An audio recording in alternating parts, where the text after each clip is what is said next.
शुरू करें? ठीक है, सीधा काम की बात करते हैं, फालतू का ड्रामा नहीं करते। तो काम की बात है क्या, तुम्हारा पूरा का पूरा जो सिलेबस है वो दो पार्ट्स में डिवाइड हो गया है, ठीक है ना। पूरा का पूरा जो तुम्हारा सिलेबस है वो दो पार्ट्स में डिवाइडेड है। कौन कौन से दो पार्ट्स में?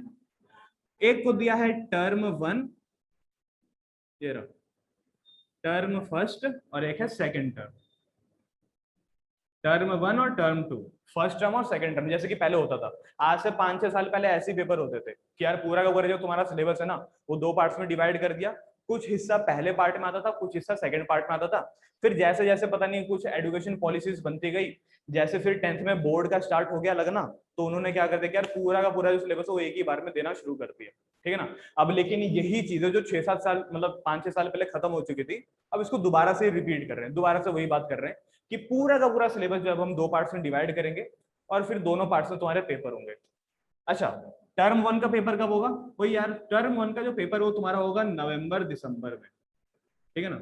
टर्म 1 का पेपर तुम्हारा नवंबर दिसंबर में होगा और टर्म 2 का पेपर होगा तुम्हारा मार्च और अप्रैल में, ठीक है ना। मार्च और अप्रैल में, मार्च और अप्रैल में बोलने का मतलब ये है कि नवंबर में शुरू होगा, दिसंबर तक चलेगा, या फिर ऐसा हो सकता है कि यार नवंबर के आखिरी कुछ हफ्तों में स्टार्ट हो और दिसंबर के पहले कुछ हफ्तों तक चले हो, समझे। और मार्च अप्रैल का मतलब है कि यार मार्च के भी आखिरी कुछ हफ्तों में स्टार्ट हो और अप्रैल के भी पहले कुछ हफ्तों तक चले हो। समझ में आया कि नहीं आया? हाँ, लेकिन ये है कि दोनों के जो नंबर है ना वो मार्क करके मतलब कि टोटल करके आपको एंड में दिए जाएंगे। एंड में कब? जब आपका प्रॉपर रिजल्ट आएगा। एग्जांपल के लिए टर्म 1 में आपने कुछ स्कोर किया होगा, टर्म 2 में आपने कुछ स्कोर किया होगा, दोनों को जोड़ करके आपको नंबर दिए जाएंगे 100 में से। यानी कि मान लो कि आपने टर्म 1 में बहुत अच्छा परफॉर्म किया, आपके आगे 50 नंबर, ठीक है ना। सोच लो बस, ठीक है ना, नंबर सोचने लायक ही है, ठीक है ना। टर्म हमने आपने बहुत अच्छा परफॉर्म किया, आपके आगे 50 नंबर। टर्म 2 में भी आपने बहुत अच्छा परफॉर्म किया और आपके आगे दोबारा 50 नंबर। दोनों जोड़ करके आपके मैक्सिमम से मैक्सिमम कितने नंबर बन सकते हैं? 100। यहाँ तक क्लियर है? लेकिन हो सकता है कि यार किस्मत खराब हो, एक आध ऑप्शन छूट जाए, तो उसके से हो सकता है तुम्हारे 45 नंबर आ जाए यहाँ पर और 45 नंबर आ जाए यहाँ पर, तो तुमको 100 में से कितने मिलेंगे? 90। क्लियर हुआ यहाँ तक का? मतलब कि टर्म 1 और टर्म 2 दोनों के ही मार्क्स को जोड़ करके आपको एंड में बता दिया जाएगा। यहाँ तक क्लियर है? ठीक है।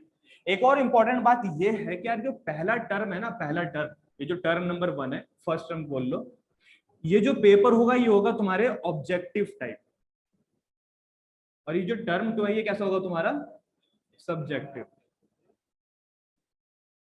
पहला पेपर होगा तुम्हारा ऑब्जेक्टिव और दूसरा पेपर होगा तुम्हारा सब्जेक्टिव। ऑब्जेक्टिव मतलब होता है वही मल्टीपल चॉइस क्वेश्चन दे देना, फिल इन द ब्लैंक्स दे देना, मैच द फॉलोइंग दे देना, ये सारी चीजें याद ही तुम्हारी सब्जेक्टिव में। ऑब्जेक्टिव में, सब्जेक्टिव में क्या होता है? सब्जेक्टिव में होता है कि यार प्रॉपर एक क्वेश्चन दिया जाएगा, प्रॉपर क्वेश्चन के भैया कोई ऑप्शन नहीं है, कोई फिल इन द ब्लैंक्स नहीं है, प्रॉपर उसके आंसर करके दिखाने पड़ेंगे। जैसे हमने ग्राफ वाला क्वेश्चन किया था, अगर आपको याद हो तो, एक क्वेश्चन दिया था, प्रॉपर उस क्वेश्चन का हमको आंसर लिख करके बताना था तरह की मतलब तरीके से। क्लियर है? तो वो आता है तुम्हारे सब्जेक्टिव में। अभी हम सिलेबस की बात करेंगे कि यार टर्म 1 में क्या आएगा और टर्म 2 में क्या आएगा। क्लियर हुआ यहाँ तक का? चलिए ठीक है। अच्छा, इसके बाद अब तुम्हारा सिलेबस, तो यार सिलेबस का भी वही हुआ है कि यार दो पार्ट्स में डिवाइड कर दिया गया, कुछ टर्म 1 में आने वाला है और कुछ टर्म 2 में आने वाला है।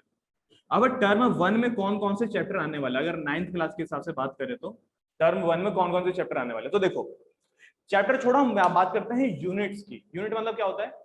यूनिट मतलब होता है कि यार पूरे के पूरे चैप्टर जो कि एक ही चीज से रिलेट करते हैं, उसको एक ग्रुप बना करके एक अलग फोल्डर में डाल दिया। एग्जाम्पल के लिए polynomial, linear equation in two variable, किससे रिलेटेड चैप्टर है? अलजेब्रा से रिलेटेड चैप्टर है। तो इन दोनों को उठा करके डाल दिया अलजेब्रा वाले यूनिट में। यहाँ पे क्लियर है? पहला चैप्टर किससे रिलेटेड है? वो नंबरों से रिलेटेड, तो उसको उठा करके किसको डाल दिया? नंबर सिस्टम वाले चैप्टर में, रियल नंबर वाले चैप्टर में। आखिरी का कुछ चैप्टर जैसे कि 12वां 13वां चैप्टर है, ठीक है ना, ये दोनों चीज रिलेटेड है एरिया को नापने से, हाइट को नापने से, इन सब चीजों से रिलेटेड है। तो इसको उठा करके डाल दिया मेंसुरेशन वाले यूनिट में, ठीक है ना। उसी तरह से तुम्हारा पूरा का पूरा जो टर्म है ना वो भी यूनिट वाइज ही डिवाइडेड है। देखो कैसे करके, पूरा का पूरा जो सिलेबस है वो भी यूनिट वाइज ही डिवाइडेड है, और वो दोनों टर्म के लिए। देखो कैसे करके, जैसे कि यूनिट नंबर 1, यानी कि बोल दो unit number system, number system, इसको यूनिट नंबर 1 की कैटेगरी में डालते हैं, ठीक है ना।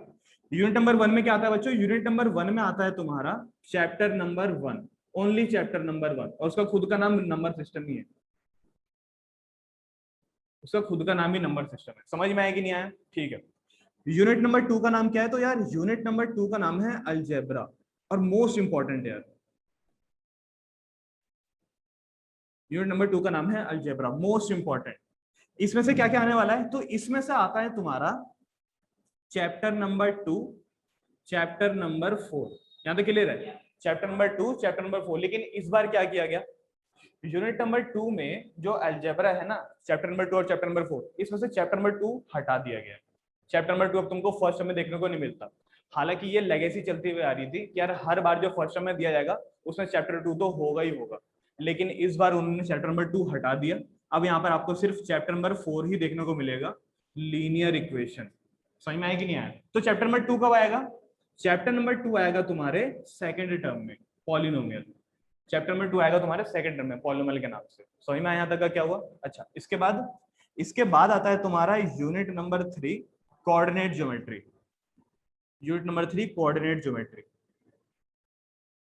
कोऑर्डिनेट ज्योमेट्री में बेसिकली हम क्या करते हैं? कोऑर्डिनेट ज्योमेट्री में बेसिकली हम ज्योमेट्री के बारे में पढ़ते हैं। और क्योंकि कोऑर्डिनेट ज्योमेट्री लिखा हुआ है तो इसका मतलब हो गया कि यार ज्योमेट्रिकल फिगर को प्रॉपर पोजीशन, मतलब पोजीशनिंग करके बताना। कहां पर बताना?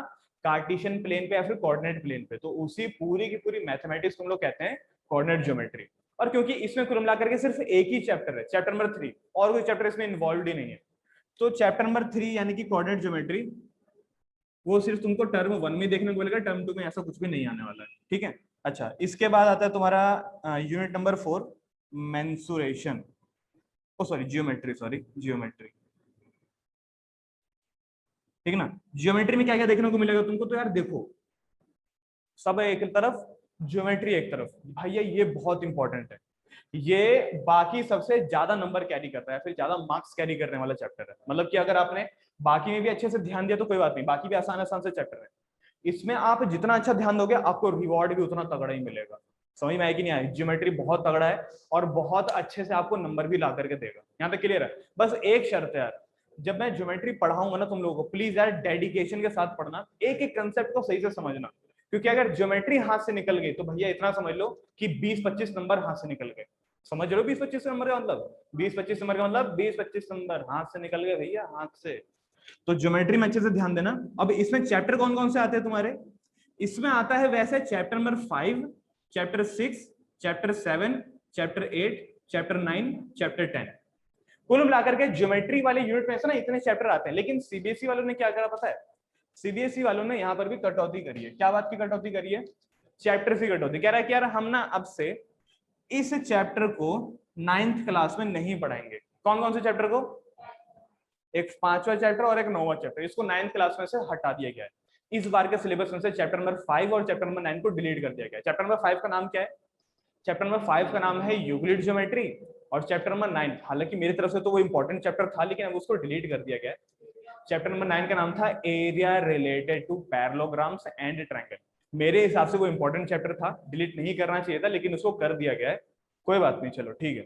तो इन दोनों चैप्टर्स को डिलीट कर दिया गया है। अब बाकी क्या क्या करें उन्होंने? बाकी के जो बचे हुए चैप्टर हैं इन्हीं को भी डिवाइड कर दिया गया। कैसे करके डिवाइड करा पता है?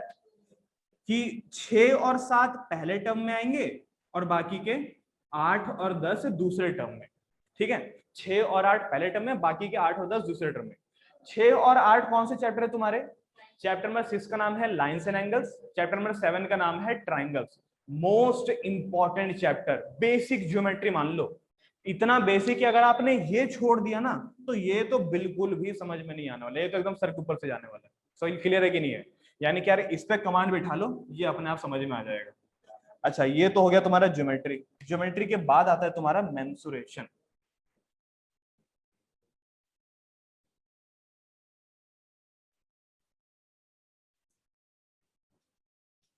ठीक है ना? ज्योमेट्री के बाद आता है मेंसुरेशन। मेंसुरेशन का मतलब क्या होता है? मेंसुरेशन का मतलब होता है माप लेना, किसी चीज को नापना। कैसे करके नापते हो? या तो हाइट के बेसिस पे, चौड़ाई के बेसिस पे, एरिया के बेसिस पे, पेरीमीटर के बेसिस पे, वॉल्यूम के बेसिस पे, कर्व्ड सरफेस एरिया के बेसिस पे। जब आप किसी चीज को नापते हो ना, उसी चीज को हम लोग कहते हैं मेंसुरेशन। क्लियर हुआ यहाँ तक का? मेंसुरेशन में यूजुअली तो यार देखो इतने चैप्टर आते हैं। मेंसुरेशन में सिर्फ 2 ही चैप्टर इंक्लूडेड है 9th क्लास में। एक है चैप्टर नंबर 12 और एक है चैप्टर नंबर 13। तो उनने क्या करा कि यार मेंसुरेशन के जो 2 चैप्टर थे ना, इसी को 2 पार्ट्स में डिवाइड कर दिया। मतलब क्या? चैप्टर नंबर 12 फर्स्ट टर्म में दिया जाएगा और चैप्टर नंबर 13 सेकंड टर्म में दिया जाएगा। चैप्टर नंबर 12 वैसे आसान है, क्या कहते कोई बच्चा अगर सेल्फ स्टडी भी करके अगर चैप्टर नंबर 12 पढ़ता है ना तो आराम से उसको समझ में आ जाएगा, समझे। तो ये है, तो चैप्टर नंबर 12 और चैप्टर नंबर 13 तुम्हारे दो चैप्टर थे। चैप्टर नंबर 12 को फर्स्ट कैटेगरी में रखा गया, फर्स्ट टर्म में रखा गया, और चैप्टर नंबर 13 को तुम्हारे सेकंड टर्म में। समझ में आया था क्या हुआ। अब इसके बाद आता है तुम्हारा लास्ट यूनिट, पता नहीं तुमको दिख रहा है कि नहीं दिख रहा। इसके बाद आता है तुम्हारा चौथा, पांचवा, छठा, क्या, अरे रुक जा यार बता रहा हूँ, ठीक है ना। तो ये आखिरी है तुम्हारा ये स्टैट्स एंड प्रोबेबिलिटी। कभी सुना है तुमने इस चैप्टर का नाम, स्टैटिस्टिक्स एंड प्रोबेबिलिटी, सुना है तुमने कभी, सुना ही होगा ऑब्वियसली, क्या कहते हैं एट में भी था। स्टैटिस्टिक्स एंड प्रोबेबिलिटी बहुत बढ़िया चैप्टर है और बहुत आसान चैप्टर, खत्म सीन चैप्टर मान लो। ये ऐसे चैप्टर जो बच्चों के लिए, बच्चों को नंबर दे करके जाते हैं फ्री फंड के। हाँ लेकिन ये भी कि पढ़ना भी पड़ता है उसके लिए थोड़ा बहुत, ठीक है ना। ऐसे नहीं मतलब बिना पढ़े गए और हमें तो नंबर ही नहीं मिले स्टैटिस्टिक्स में, ठीक है ना। तो ये स्टैट्स और प्रोबेबिलिटी में देखो आते हैं तुम्हारे दो चैप्टर, स्टैट्स और प्रोबेबिलिटी में आते हैं तुम्हारे दो चैप्टर, एक आता है चैप्टर नंबर 14 और एक आता है तुम्हारा चैप्टर नंबर 15। इसको भी दो पार्ट्स में डिवाइड कर दिया गया। पहले वाले टर्म में आपको चैप्टर नंबर 14 देखने को मिलेगा और दूसरे वाले में आपको दिखेगा चैप्टर नंबर 15। क्लियर हुआ कि नहीं हुआ यहाँ तक का, ठीक है, चलिए ठीक है। तो ये रहा। हाँ लेकिन यार एक चैप्टर है जो मेरे से छूट गया है, वो ज्योमेट्री वाले सेक्शन में आना था, ये रहा ज्योमेट्री वाला सेक्शन। इसमें एक है तुम्हारा चैप्टर नंबर 11, ये आएगा दूसरी बार में। तो कुल मिलाकर के देखो ये है तुम्हारा पूरा का पूरा सिलेबस फर्स्ट टर्म के लिए और सेकंड टर्म के लिए। फर्स्ट टर्म में आपको इन चैप्टर्स में ध्यान देना है और सेकंड टर्म में आपको इन चैप्टर्स में ध्यान देना है। क्लियर है। फर्स्ट टर्म में कौन कौन से चैप्टर आएंगे तुम्हारे, chapter number 1, 4, chapter number 3, chapter number 6 and 7, chapter number 12 और चैप्टर नंबर 14। टर्म 2 में कौन कौन से आएंगे, टर्म 2 में आएंगे तुम्हारे ये चैप्टर नंबर यूनिट 1 से कुछ रिलेटेड नहीं है। यहाँ पर आएगा तुम्हारा चैप्टर नंबर 2 जो कोऑर्डिनेट ज्योमेट्री से कुछ नहीं, 8, 10, 11, 13 और ये 15। ये 15 नवंबर दिसंबर के बाद स्टार्ट होगा और ये वाला नवंबर दिसंबर तक चलेगा। मतलब यहाँ पे हमको नवंबर दिसंबर तक इन सारे चैप्टर की तैयारी कर लेनी है। समझ में आया था तुमको। अब क्योंकि तुमको सिलेबस पता लग चुका तो यार इसके हिसाब से अपनी स्ट्रेटेजी बनाओ कि यार कौन से चैप्टर को आप पहले प्रेफरेंस दोगे, किस तरह से आप इसकी रिवीजन करोगे और कैसे करके हम इसके लिए क्या कहते हैं तैयारी करें। किसी बच्चों को अगर इससे रिलेटेड अगर कुछ भी पूछना है तो जल्दी पूछो, आगे बढ़ते हैं फिर। अच्छा अब बात करते हैं यार मार्किंग स्कीम की। मार्किंग स्कीम देखो ऐसा है कि पूरा का पूरा, सुनो सुनो सुनो सुनो सुनो, टर्म 1 की बात करते हैं। तो टर्म 1 में देखो ऐसा होगा कि जो भी तुमको सिलेबस पढ़ाया जाएगा, जो भी तुमको सिलेबस पढ़ाया जाएगा वो सारा का सारा कब होगा पेपर तुम्हारा, नवंबर दिसंबर में। जितने भी चैप्टर आएंगे वो सारे के सारे चैप्टर होंगे आपके कुल मिला करके 40 मार्क्स का, 40 मार्क्स का पेपर होगा। मतलब हो सकता है कि यार हर क्वेश्चन एक एक नंबर का हो, ऐसे मेरे को भी पता नहीं है इसमें कुछ अभी डिटेल में। हो सकता है कि यार पूरा का पूरा हर एक क्वेश्चन तुमको एक एक नंबर के दे दिए और 40 के 40 क्वेश्चन दे, या फिर ऐसा भी हो सकता है कि तुमको 20 क्वेश्चन दे, हर क्वेश्चन 2-2 नंबर का हो। कुछ अभी पता नहीं है, जब तक कि यार सीबीएसई वाले एक सैंपल पेपर रिलीज नहीं कर देते तब तक अभी कुछ कहना मुश्किल ही है। लेकिन फिलहाल के लिए इतना मान लो कि टर्म 1 में जो पहले कुछ सिलेबस है ना, पहले के जो चैप्टर मैंने तुमको बताए हैं वो कुल मिलाकर के 40 नंबर के हैं।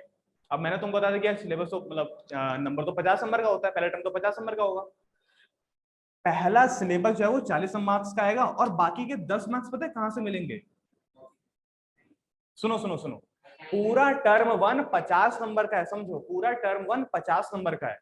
50 नंबर में से पहले 40 मार्क्स आपको मिलेंगे सिर्फ सिलेबस के, बाकी के 10 मार्क्स कहां से आएंगे पता है, बाकी के 10 मार्क्स आएंगे आपके इंटरनल असेसमेंट से। इंटरनल असेसमेंट मतलब होता है कि जो भी आपने फाइल जमा करी है स्कूल में, जो भी आपने स्कूल में टेस्ट दिया है, ठीक है ना, जो भी आपको क्या कहते हैं काम मिला है प्रोजेक्ट वाला, आपने वो टाइम पे सबमिट किया है, इन सब के आपको मिलेंगे कुल मिलाकर के 10 नंबर। यहाँ तक क्लियर है। हालांकि प्राइवेट स्कूल में ऐसा होता है, प्राइवेट स्कूल में थोड़ा मतलब ज्यादा ढील दे दी जाती है इन सब चीजों में, कि मतलब वो आराम आराम से नंबर आपको दे देते हैं, ऐसा मैंने सुना है, इसलिए बता रहा हूँ कि प्राइवेट स्कूल में आराम से 10 नंबर स्कोर करना आसान होता है। सरकारी स्कूल का पता नहीं मेरे को, उसमें से एक बार अपने टीचर से बना करके रखना, ठीक है ना। मतलब यार ये 10 नंबर जो है वो तुम्हारे स्कूल के हाथों में, इतना मान लो 10 नंबर जो यहाँ पर ये तुमको दिख रहे हैं ये तुम्हारे स्कूल के हाथों में। बाकी के जो ये 40 मार्क्स है ना, ये तुम्हारे अपने हाथ में। जितना अच्छे से पढ़ोगे ये 40 नंबर के करीब उतना पहुंच पाओगे, जितना ढील देकर के पढ़ोगे 40 नंबर से उतने दूर रहते जाओगे। लेकिन हाँ ये 10 मार्क्स तो पूरा तुम्हारे टीचर के हाथ में। और जब ये पूरा का पूरा पेपर हो चुका होगा ना, तो तुमको मिलेंगे उसमें से कुल मिला करके 50 मार्क्स। ठीक है, सिलेबस का मिला करके, इंटरनल असेसमेंट का मिला करके, कुल मिला करके तुमको मिलेंगे 50 मार्क्स। हाँ जी, हाँ वो सारा का सारा इंटरनल असेसमेंट में ही आ गया है। वो सारा इंटरनल असेसमेंट में आ जाता है, जो भी टेस्ट होते हैं, पीरियोडिक टेस्ट होते हैं, इंटरनल। हाँ तो बस सर मजाक कर रहे हैं। ऐसा यार सीबीएसई के ऑफिशियल नोटिफिकेशन पे लिखा हुआ है। अब तेरे सर बड़े हैं, फिर सीबीएसई का नोटिफिकेशन बड़ा हुआ है।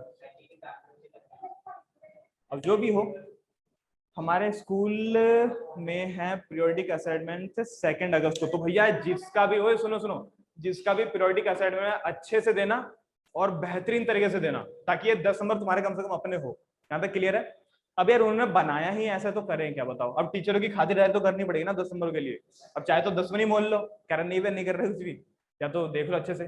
बाकी 40 नंबर तो यार तुम्हारे हाथ में, जितना अच्छे से पढ़ोगे 40 नंबर के उतना करीब आते जाओगे। सेकंड टर्म के लिए भी सेम टू सेम हिसाब है। सेकंड टर्म के लिए भी सेम टू सेम हिसाब है। ये रहा सेकंड टर्म में क्या होगा। सेकंड टर्म में भी तुमको पूरे के पूरे सिलेबस के, पूरा का पूरा जो सिलेबस तुमको सेकंड टर्म में दिया जाएगा, उसके पूरे के आपको 40 नंबर मिलेंगे ही मिलेंगे, 40 मार्क्स मिलेंगे ही आपको। और प्लस में आपके इंटरनल असेसमेंट के नंबर, इंटरनल असेसमेंट में कितना मिलेगा आपको, 10 नंबर, और कुल मिलाकर कितना हो गया, 50।